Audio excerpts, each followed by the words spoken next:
જો રણનીતિ તો એ લોકોને બહુ ટૂંક સમયમાં ખબર પડી જશે, કારણ કે કેવું છે કે કયો બોલ નાખીને એમને આઉટ કરવા છે ને એ અમે લોકો ડિસાઇડ કરી રાખેલું છે. એ લોકો પોતાની જાતને સર્વશક્તિમાન સમજીને બેસી ગયા છે. એક નિર્દોષ બાળકને મારવાની હિંમત કરી લે છે. પત્રકારોને પ્રેશર કરવામાં આવે છે. સરપંચ ગયા હતા રજૂઆત કરવા, તો સરપંચને એવું કહેવામાં આવ્યું કે ભાઈ તારું કામ ગામની સફાઈ કરવાનું છે. ભાઈ એમનું કામ જે બી હોય, તમારું કામ એ છે કે તમારે લોકોને ન્યાય અપાવવો.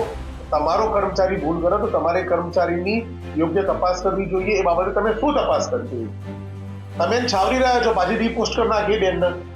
હવે એ બેન માનસિક બીમાર છે, કાલે કોઈ બીજા વ્યક્તિ, સાહેબ તમારું બાળક હશે, આજે સાહેબ કોઈના બાળકને મારવા દે છે તો ભવિષ્યમાં સાહેબના બાળકને બી આવી તો કોઈ પોલીસ કર્મચારી ઉઠાઈ લેશે.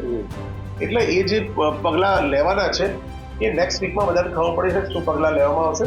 અને હું એવી આપના માધ્યમ દ્વારા ખાતરી આપી રહ્યો છું બાળકના પરિવારને પણ અને સમગ્ર સભ્ય સમાજને કે આ બાળક માટેના જે ગુનેગાર લોકો છે એ લોકો માટે જે કોઈ પણ પગલાં લેવા પડશે. હું સિંગલ રૂપિયો ફી નથી લેવાનો, પણ એ બાબતે મારા ઘરના કંઈ ખર્ચવા પડશે તો પણ ખર્ચી, મારે જે મહેનત કરવી પડશે એ કરીશ.